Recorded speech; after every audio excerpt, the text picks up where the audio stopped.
નમસ્કાર, દિવસભરના તાજા સમાચારોમાં તમારું સ્વાગત છે। તમારી સાથે હું છું પિનલગીરી ગોસ્વામી। સમાચારો વિસ્તારથી જાણીએ એ પહેલા મહત્વના સમાચારો ઉપર એક નજર। નમસ્કાર મિત્રો, આજની વિડીયોમાં વાત થશે સિરાજ બાદ ટીમ ઇન્ડિયાની આ ખેલાડી બની છે ડીએસપી। ત્યારે આગળ વાત થશે મહાકુંભમાં આવનાર યાત્રિકોની સુવિધા માટેનો રેલવે વોર્ડ તૈયાર કરાયો છે। ત્યારે આગળ વાત થશે SGST વિભાગે દરોડા પાડીને 9.11 કરોડની કરચોરી ઝડપી છે। ત્યારે આગળ વાત થશે પંજાબના મુખ્યમંત્રીના ઘર પર દરોડા, દિલ્હીના CM આતિશીએ દાવો કર્યો છે। ત્યારે આગળ વાત થશે 1,22,00,000ની વીજ ચોરી ઝડપાઈ છે। આગળ વાત થશે આતંકવાદી માટે કામ કરો છો કહીને મહિલાને ડિજિટલ એરેસ્ટ કરવામાં આવી છે। ત્યારે આગળ વાત થશે નાણામંત્રી આજે આર્થિક સર્વે રજૂ કરશે। ત્યારે વાત થશે સુરતમાં કુબેરજી ટેક્સટાઇલ માર્કેટમાં આગ લાગવાની ગંભીર ઘટના બની છે। આગળ વાત થશે મહાકુંભ જવાના રસ્તાઓ અત્યારે જામ જોવા મળી રહ્યા છે। ત્યારે વાત થશે મારી ભૂલ થઈ ગઈ, મેં પોલીસ પર હાથ ઉપાડ્યો, મને માફ કરી દો। ત્યારે આગળ વાત થશે પ્રિયંકા ચોપરા ભારતની સૌથી વધુ કમાણી કરતી અભિનેત્રી બની ગઈ છે। હવે મિત્રો સમાચારો વિસ્તારથી। પ્રિયંકા ચોપરાએ SS રાજામૌલીની ફિલ્મ SSMB29 સાઇન કરી છે। બોલિવૂડ હંગામા રિપોર્ટ અનુસાર અભિનેત્રીએ આ ફિલ્મ માટે 30 કરોડ રૂપિયાની મોટી રકમ ફી તરીકે વસૂલ કરી છે। આ ફી સાથે પ્રિયંકા ભારતમાં સૌથી વધુ કમાણી કરતી અભિનેત્રીની યાદમાં ટોચ ઉપર પહોંચી ગઈ છે। મિત્રો, અન્ય મહત્વના સમાચારની વાત કરીએ તો મારી ભૂલ થઈ ગઈ, મેં પોલીસ ઉપર હાથ ઉપાડ્યો।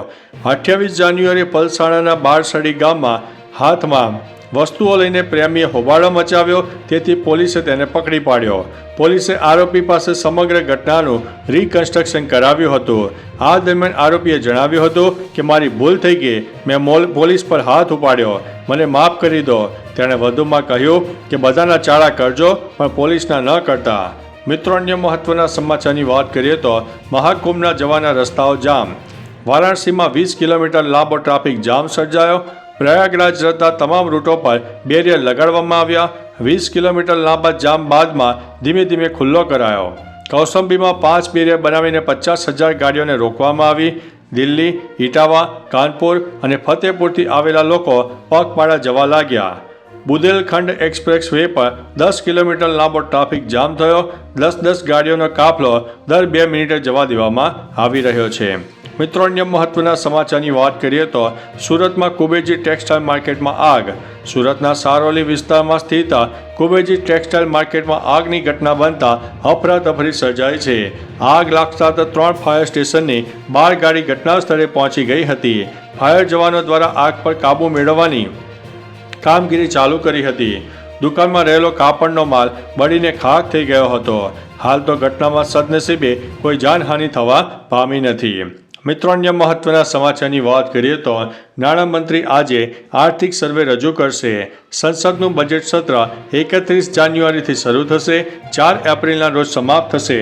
સામાન્ય રીતે બજેટ ભાષણના એક દિવસ પહેલા આર્થિક સર્વે રજૂ કરવામાં આવે છે, એટલે કે 31 જાન્યુઆરી રજૂ કરવામાં આવે છે। આર્થિક સર્વેક્ષણ આર્થિક બાબતોના વિભાગના આર્થિક વિભાગ દ્વારા તૈયાર કરવામાં આવતું હોય છે।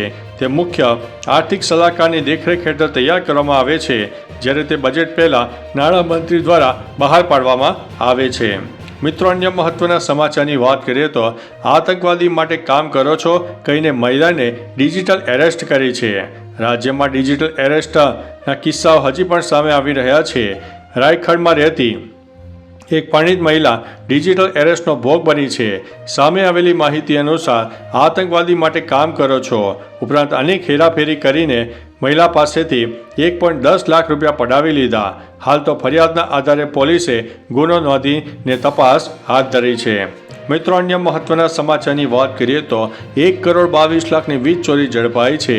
જામનગર તેમજ દેવભૂમિ દ્વારકા જિલ્લામાં ગત સોમવારથી વીજ તંત્ર દ્વારા પુનઃ વીજ ચેકિંગની કામગીરી શરૂ કર્યા બાદ સતત ત્રીજા દિવસે પણ અવિરત ચાલુ રાખવામાં આવી અને જામનગર શહેર અને તાલુકા તેમજ લાલપુરના ગ્રામ્ય વિસ્તારમાં ચેકિંગ હાથ ધરવામાં આવ્યું, જેમાં કરોડો રૂપિયાની વીજ ચોરી ઝડપી પાડવામાં આવી છે અને આગળની કાર્યવાહી હાથ ધરવામાં આવી છે। મિત્રો, અન્ય મહત્વના સમાચારની વાત કરીએ તો પંજાબના મુખ્યમંત્રીના ઘર પર દરોડા। દિલ્હીના સીએમ આતિશીએ દાવો કર્યો છે કે દિલ્હી પોલીસ પંજાબના સીએમ ભગવંત માનના દિલ્હી સ્થિત ઘરે દરોડા પાડવા પહોંચી છે. ભાજપના લોકો દિવસે પૈસા, જૂતા અને ચાદર વેચી રહ્યા છે તે દેખાતું નથી. તેના બદલે તેઓ ચૂંટાયેલા મુખ્યમંત્રીના નિવાસસ્થાન ઉપર દરોડા પાડવા પહોંચે છે. તેમણે કહ્યું છે કે દિલ્હીની જનતા 5 ફેબ્રુઆરીએ ભાજપને જવાબ આપશે. મિત્રો, અન્ય મહત્વના સમાચારની વાત કરીએ તો એસજીએસટી વિભાગે દરોડા પાડીને 9.11 કરોડની કરચોરી ઝડપી છે. એસજીએસટી વિભાગની બિલ વિના વેચાણ કરતા કેમિકલના વેપારીઓને ત્યાં દરોડા પાડ્યા હતા. 14 વેપારીઓને ત્યાં દરોડા પાડીને 9.11 કરોડની કરચોરી ઝડપી છે. એસજીએસટી વિભાગે chemicals, gift articles, electronics, beauty parlour સહિત વિવિધ ક્ષેત્રોમાં કાર્યરત કુલ 14 જેટલા વેપારીઓને ત્યાં દરોડા પાડ્યા. જીએસટી વિભાગે અમદાવાદ, સુરત, વાપી, વડોદરા, વ્યારામાં કેમિકલના 14 વેપારીઓને ત્યાં દરોડા પાડ્યા હતા. મિત્રો, અન્ય મહત્વના સમાચારની વાત કરીએ તો મહાકુંભમાં આવનાર યાત્રિકોની સુવિધા માટે રેલવે વોર્ડ તૈયાર કરાયો છે. પ્રયાગરાજમાં મહાકુંભ મેળામાં કરોડોની સંખ્યામાં ભક્તો પહોંચ્યા છે. કુંભ મેળામાં યાત્રાળુઓને સુવિધાને લઈને ખાસ સુવિધા વોર્ડ બનાવવામાં આવ્યો છે. આ વોર્ડનું નિરીક્ષણ રેલવે મંત્રી અશ્વિની વૈષ્ણવે કર્યું છે. અહીંથી લાઈવ નિરીક્ષણ કરીને યાત્રાળુઓને પડતી મુશ્કેલીઓ નિવારવામાં આવી રહી છે. ખાસ કે કુંભ મેળામાં બનેલી એક ઘટના અત્યાર સુધીમાં મૃતકોનો આંકડો 30ને પાર પહોંચી ગયો છે. મિત્રો, અન્ય મહત્વના સમાચારની વાત કરીએ તો સિરાજ બાદ ટીમ ઇન્ડિયાની આ ખેલાડી બની છે ડીએસપી. ખેલાડીઓને તેમના સારા પ્રદર્શન માટે ભારત સરકાર દ્વારા ઘણી વખત પુરસ્કાર અપાય છે, જેમાં ખેલાડીઓને નોકરી સાથે સારા સરકારી હોદ્દા આપવામાં આવતા હોય છે. તાજેતરમાં જ ટીમ ઇન્ડિયાના સ્ટાર ફાસ્ટ બોલર મોહમ્મદ સિરાજને ડીએસપી બનાવાયા છે. જે બાદ હવે ભારતીય મહિલા ટીમની ઓલરાઉન્ડર ખેલાડી દીપ્તિ શર્માને ડીએસપીનું પદ સોંપાયું છે. ડીએસપીના પદની સાથે તેમને સરકાર દ્વારા મોટી રકમ પણ આપવામાં આવી છે. તો ચાલો મિત્રો, ફરીથી દેશ અને દુનિયાના સુપરફાસ્ટ સમાચાર લઈને મળતા રહીશું. ત્યાં સુધી અમને રજા આપશો. નમસ્તે.